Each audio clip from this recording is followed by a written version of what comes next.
Yes? Good morning. My name is John Moy, and I flew down from Albany, New York this morning to sort of brief the governor on what's going on down here. First of all, I was a bit disturbed. I've been to a number of these caucus sessions, and I've walked away a bit frustrated at the lack of substance. But I wanted to commend Congressman Epstein for a very enlightened program. The governor's been very instrumental in terms of putting forward economic developments, enterprise zones, but I think we're missing the point of Mr. Kurland, if I'm correct. I was hoping that he could expound upon credit and further incentives in terms of accessing capital to individuals. I understand the frustration of the professor here, but I think what's causing the problems in the African American community, unemployment and things of that nature, I think he touched upon that, and if he certainly would expound. Money and credit are social goods. They're created. They're instruments that were created by society. They can be used to help people become productive and become owners and get some power, or they can be used to concentrate power. The Federal Reserve was created as a way to create money that was supposed to go into private sector growth.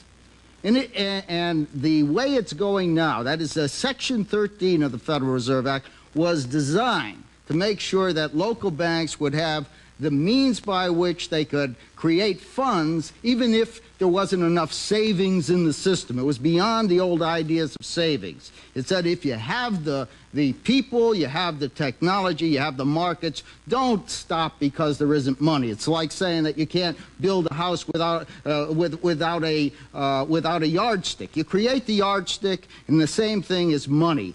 Today, money is being used to make the rich richer. It can be made to make the poor richer. There are a whole series of points that are listed in the paper that you can get on the outside. It's called the Industrial Homestead Act. It isn't just one little piecemeal approach, but rather it's looking at the system and saying not how you pull it down, but how do you transform or reorganize the system for empowerment. And so I'll give you some examples. The most important is restructure the money system so that money can flow for productive activities. The tax system. The tax system has to be reorganized to enable people to accumulate assets so that they can, one, accumulate at a much more rapid rate than they are today, and so that they can begin deriving incomes from capital as the rich derive income. That's the basis of real independence, economic sovereignty. If you want specifics on it, I would say you can balance the budget. How do you balance the budget? You exempt the incomes of the very poor.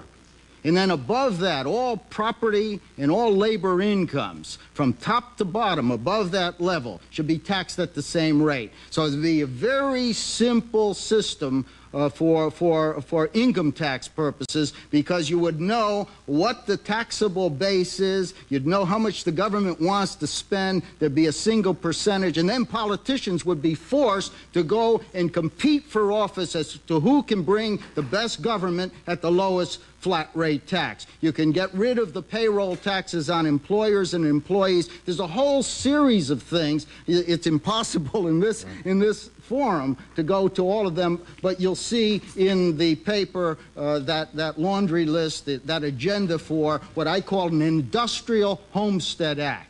To do for America in the future what Lincoln did under the Homestead Act in terms of making sure that people could get into the land frontier. We have to get into the bigger frontier, and that's the corporate and technological frontier. Thank you.